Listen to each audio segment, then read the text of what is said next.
Dalam perspektif demokrasi deliberatif, legitimasi kebijakan tidak hanya dibangun melalui keputusan, tetapi juga melalui proses penjelasan dan pertukaran alasan di ruang publik.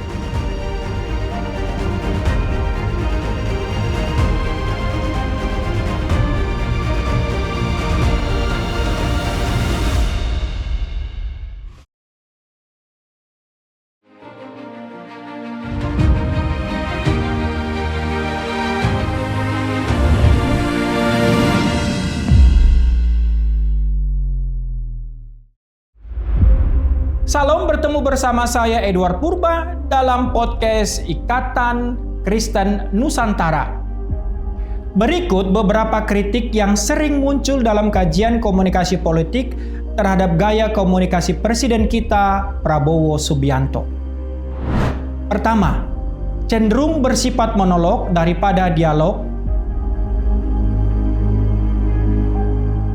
Salah satu kritik yang muncul adalah bahwa komunikasi publik lebih sering berupa penyampaian arah kebijakan daripada ruang dialog yang memperlihatkan respons langsung terhadap kritik atau pertanyaan publik. Dalam perspektif demokrasi deliberatif, legitimasi kebijakan tidak hanya dibangun melalui keputusan, tetapi juga melalui proses penjelasan dan pertukaran alasan di ruang publik.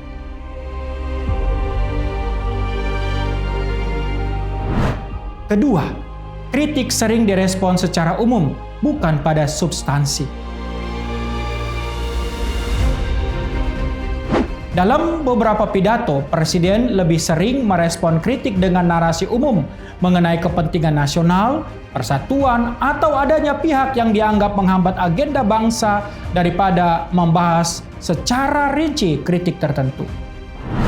Dari sudut komunikasi kebijakan, pendekatan ini memiliki konsekuensi. Publik yang menginginkan penjelasan spesifik mungkin merasa pertanyaan mereka belum terjawab.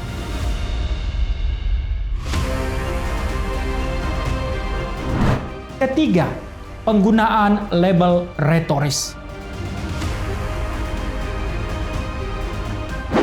Istilah seperti londo ireng atau ungkapan retoris lainnya memiliki kekuatan sebagai alat komunikasi politik. Namun, dari perspektif komunikasi publik, penggunaan label semacam ini juga memiliki resiko. Apabila tidak dijelaskan secara spesifik siapa atau perilaku apa yang dimaksud, sebagian masyarakat dapat menafsirkan bahwa kritik yang sah ikut tersapu dalam kategori tersebut. Ini berpotensi mempersempit ruang dialog. Keempat, narasi besar kadang mendominasi penjelasan teknis. Presiden sering menyampaikan visi besar seperti kedaulatan pangan, hilirisasi, atau kemandirian bangsa. Narasi semacam ini penting untuk memberi arah. Memang, namun dalam praktik pemerintahan, masyarakat juga membutuhkan penjelasan mengenai alasan suatu kebijakan diambil, target yang ingin dicapai, indikator keberhasilan, resiko yang dihadapi, dan evaluasi bila hasil belum sesuai dengan harapan. Tanpa penjelasan yang memadai, ruang spekulasi dapat membesar.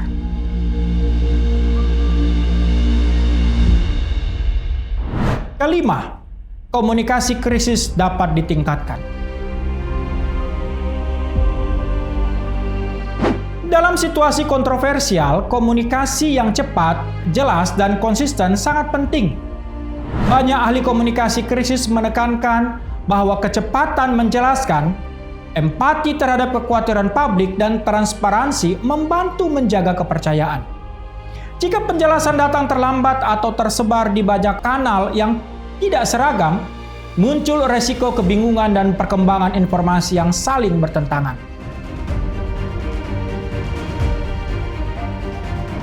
Contoh komunikasi yang dinilai kurang efektif,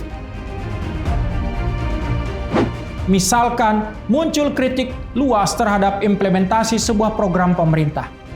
Alih-alih Menjelaskan substansi kritik, seorang pemimpin mengatakan, jangan percaya orang-orang yang selalu menjelek-jelekkan Indonesia. Mereka hanya ingin bangsa ini gagal. Ironis ya.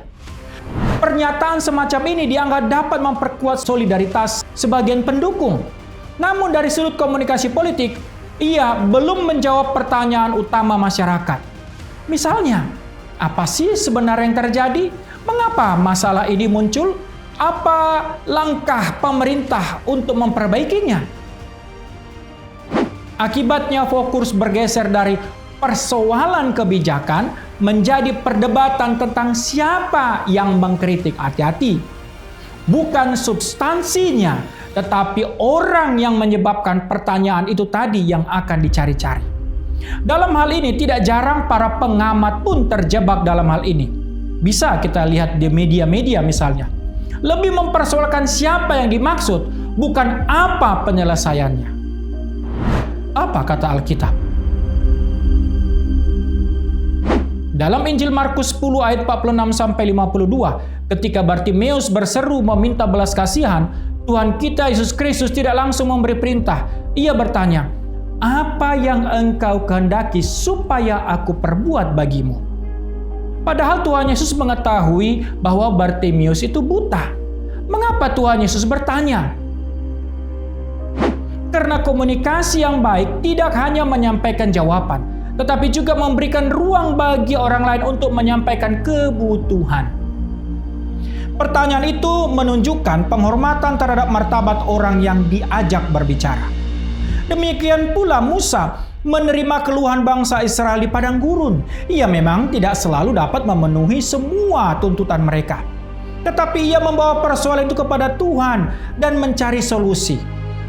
Kepemimpinan tidak diukur dari kemampuan menyenangkan semua orang, melainkan dari kesediaan menjadi atau menghadapi persoalan secara bertanggung jawab.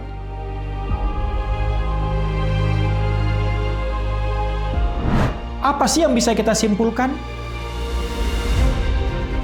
Jika diterapkan pada komunikasi politik presiden yang kala ini memerintah, maka kritik akademisnya bukanlah bahwa beliau harus selalu setuju dengan para pengkritik, melainkan bahwa komunikasi pemerintahan akan lebih kuat apabila kritik yang berbasis fakta dijawab dengan data dan penjelasan.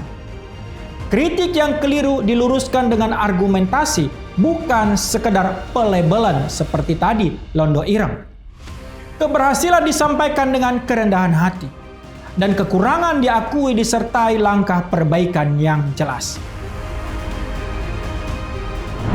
Dalam perspektif politik, pendekatan seperti ini memperkuat legitimasi karena menunjukkan akuntabilitas. Dari perspektif teologi Kristen, pendekatan ini mencerminkan teladan Kristus yang memadukan kebenaran, kasih, hikmat, dan kesediaan mendengar. Dengan demikian, ketegasan seorang pemimpin tidak berkurang, tetapi justru memperoleh kepercayaan yang lebih besar karena disertai keterbukaan dan integritas.